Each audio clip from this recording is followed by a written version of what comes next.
live in this place. Hawa, wala kay panimalay diring kapita. And even the worry, even Lord, the seeds we committed, Lord, we offer to you, Lord. Lord, sanctify every body, every spirit. Ako si Jovelyn Silvia Zordan, Sir Damas, Lord. Wow. Ako si Jean Rose Nunez from General Santos City. Ako si Milagros Dora from Santa Maria Davao Occidental. Bayong Buntag, ako si Alida Layang, taga Surigao del Sur. May buntas naman ko si Mark Mancha, taga General Santos City. Hallelujah, Lord, we pray and we declare you're working in their life, Lord. Nagapamuhat ka even sa ilang pagtindog, pagpresenta kung asa sila gikan, Lord. Naibaw ka na kung unsay mong buhaton kanila. Karon pa lang, Lord, ang ginapasalamatan, ang mong katubagan sa ilang ginapangandoy, Ginoo.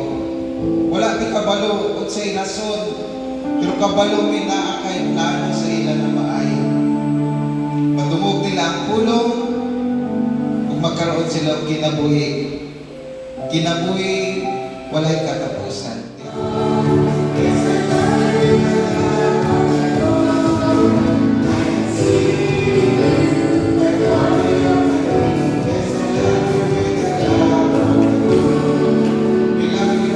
His word says in Psalm chapter 81, verses 7 to 12, create in me a clean heart, O God, and renew a right spirit within me.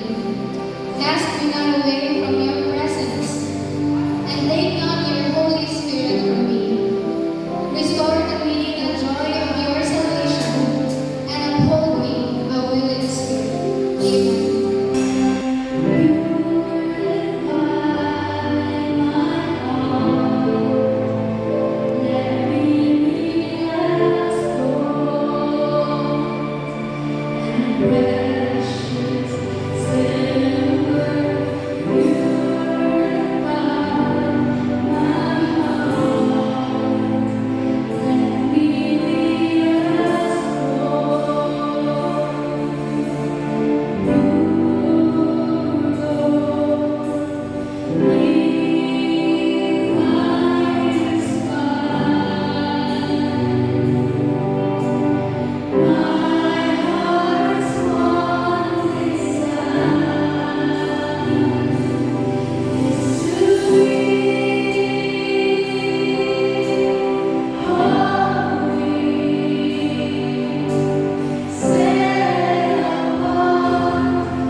Then let's continue to soak the presence of God through our prayers.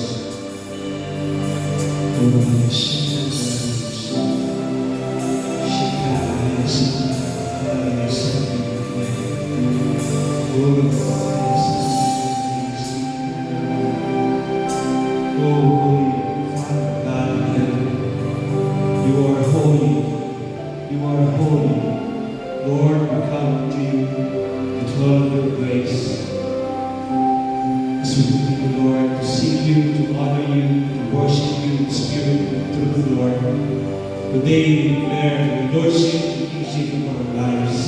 Nina-remind ko sa pulo, ang pugas, dako, o aning dako, no? What you sow, what you reap. So, ako gina-encourage to offer the offering para sa Ginoo as the word says, na gina-encourage ang hatag sa maluhaton sa Ginoo.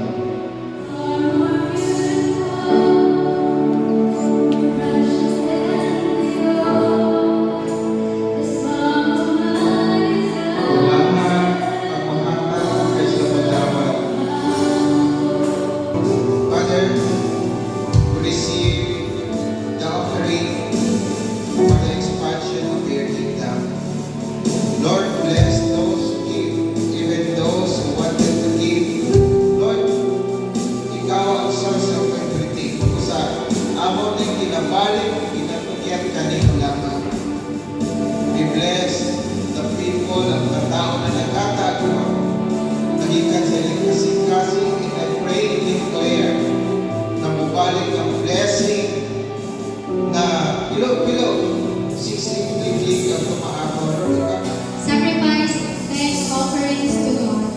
Fulfill your vows to the Most High, and call on me in the day of trouble.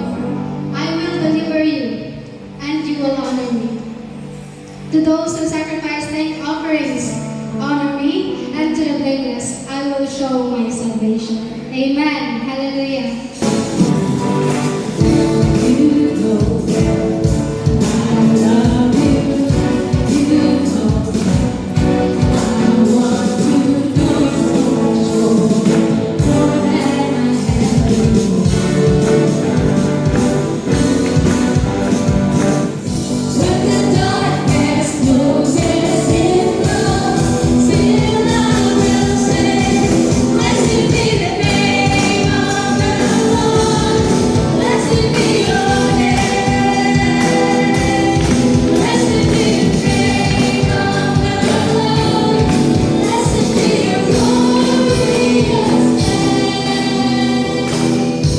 You are worthy to be honored, and we are honored, O God, to be able to worship you here in this place. To the place we can worship you, we can cry out to you, Lord. Thank you, Jesus, for your holy presence.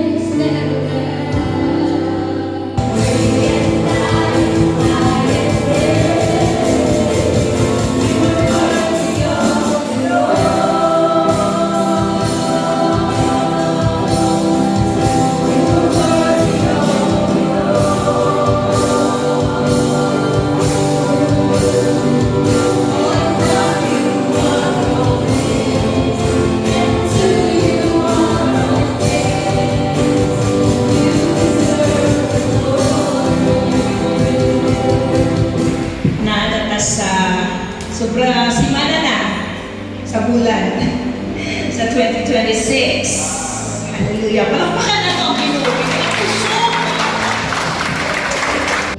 We have to move forward. Kaya adunay bagong tuig ang gihatag ng Diyos sa matag usahan nato. You know, God's heart is for us to enjoy good days. Maski unsa pa ang atong kinabuhi. Because the Lord wants us to enjoy the days na iyang ginumeroan sa matag-usan nato. Lord, we come to you, Lord. Aniya ang iyong mga kaalakan. Aniya kami Ginoo na gusto na mo makadungog sa iyong pulo, Lord. Ang mga mensahe na maghatag ka namin karuan ng magalikan niya sa iyong hinalian, Lord. Ang iyong pulong na nabiganghanan, ang iyong presensya, Ginoo, ang iyong pangayo ng adlaw, ng iyong come, Lord, and embrace each one of us. Natas kalimutan, pero maglakaw ta sa espirituanon ng mga butang na pamaagi, anuman, anak man ta sa Diyos. We're walking in the Spirit, living with God. So, mo na atong spiritual growth nag-increase, dili ga-decrease. Kay basi, lami-lami, hallelujah!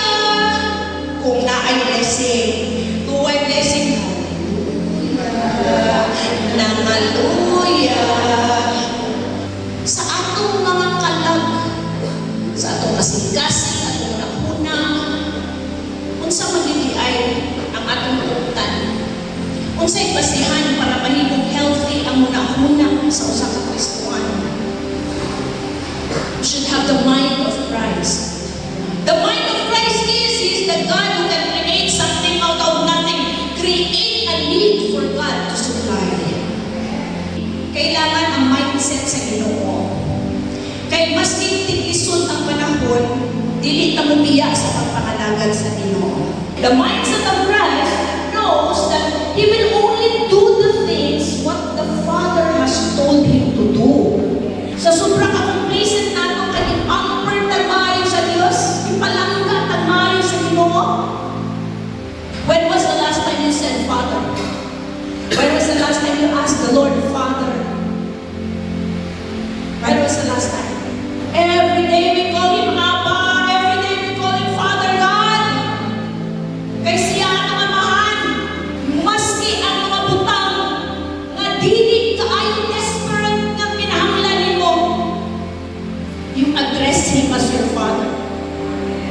Kawasay balay, Father God, ikaw bahala sa among paglakaw lang. Father God, daghan ang hinahanglan, gusto ko mutapang, pero ako'y mahatag, ikaw ang mahatag. You address him as your Father. Kanuman, ihatag na tanan, kung kanin ba'y hanap, wakay karapatan, mga yung milagro. Ihatagan sa Ginoo, kanuman, nakita niyang Ginoo nga mahigugmaon kung nakasabot siya na si Jesus Christ, palangga niya ang iyang anak. Kapaluba mo, manahimo kong bright kay ang konsultan tungkol sa Bible? Because the Bible teaches us everything. Even the nila na tao na mga dato na tao mabinaw when we give them the consultation advice why nagpitan na sa pulong sa Diyos. And these people will just shut their mouth and they will just listen and they will just say, yes, tama din na. Kaya wala yung pwede mong palipat sa pulong sa Diyos. Because the word of God is true. Hallelujah. Lord, as you promise, our children will be mighty upon the land. They will be the head and not the tail. They will be on top and not below. Ingon si David, I have grown old, but I have not seen that the children of the righteous forsaken nor begging bread.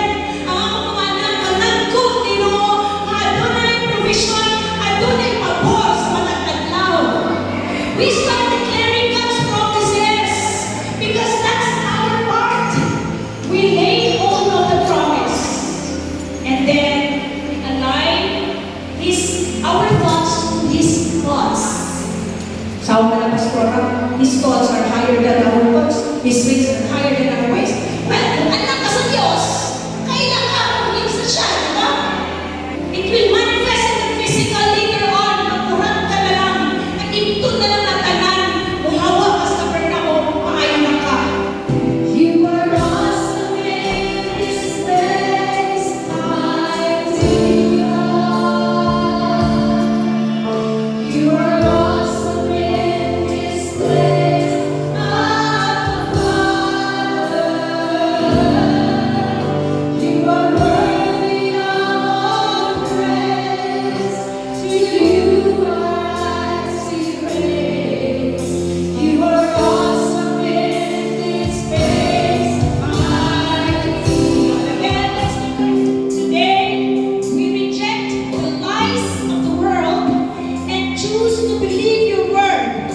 We receive strength for our bodies, peace for our minds, prosperity for our souls, and grace to live holy and pleasing lives before you, God. We declare that our best days are ahead, and we will walk in the fullness of all that you have prepared for us from beginning until the end. In Jesus' name we pray. Amen and amen and amen. The Lord bless you and keep you. The Lord make His face shine to you and be gracious to you.